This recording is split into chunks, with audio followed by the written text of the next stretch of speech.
A very warm welcome to Mint. We are now doing another edition of Editor's Take. Joining me in the studio is Niranjan, who's going to give us his insight on the continuous depreciation of the rupee. Thanks, Niranjan, for joining me on the show. So my very first question to you is that the rupee is continuously losing ground. What is the reason for this? See, there are two sets of reasons. One is a set of global reasons, and the second set which is linked to the Indian economy.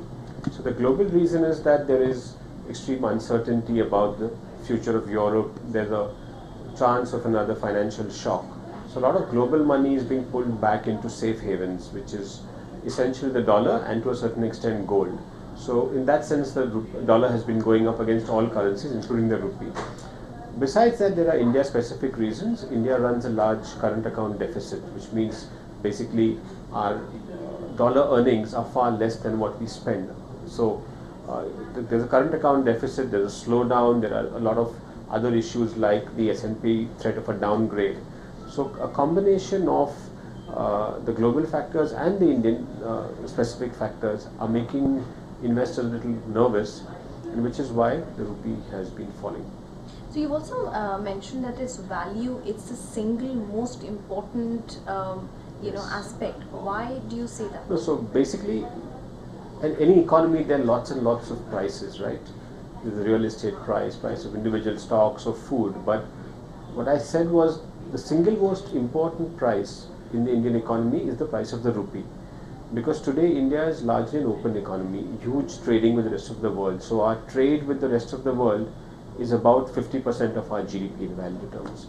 So therefore, the exchange rate is very important. Secondly, a lot of our domestic prices are aligned with international prices now. So domestic prices of steel track international prices of steel and many other commodities. So which is why the rupee is the central or the most important price in the Indian economy, and therefore it has to be watched very closely. And are you of the view that this is going to help trade, or is it going to be in the...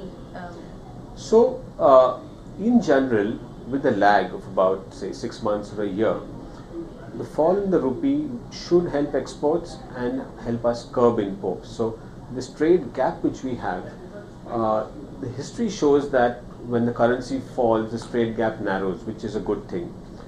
The only worry is that two very important parts of our imports, one is oil and the second is gold. These are not affected by prices so much. They're what we call inelastic demand. So how it plays out is going to be a little complex, but in general one would expect it to have a positive effect on the trade balance. Okay. Now, talking about that the depreciation is as good as the interest rate cut. Yeah.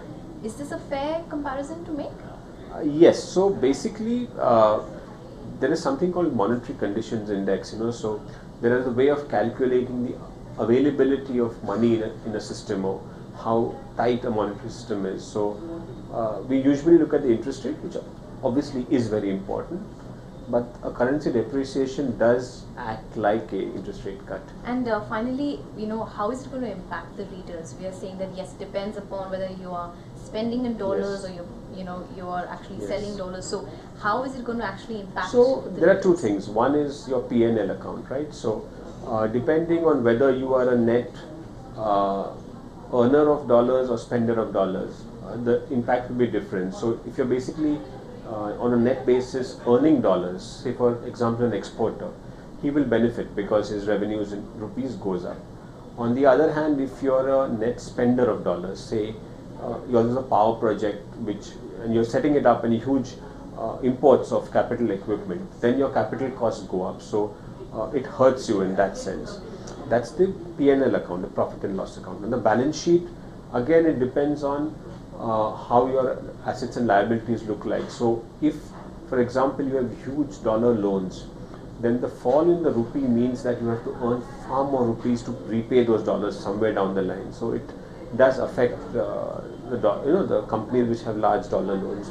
So it really depends. There is no general rule. It depends on how you are positioned in this dollar exposure business, so to say. And finally, what advice would you have? You said that you play safe and hedge, Yeah. but what advice would you have? See, I'm not a currency forecaster. It's pretty much a tough game and a bit of a mug's game as well.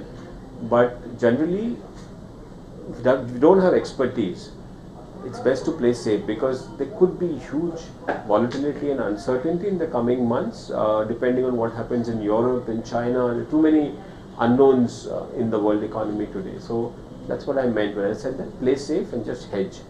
So at least you know that you're locked into a certain dollar price. Okay, thanks a lot, Niranjan. Thank you. That was Niranjan's insights on how you could go about saving yourself from the depreciating rupee. That's all we have for you in this edition. Stay tuned for more. Thanks for watching.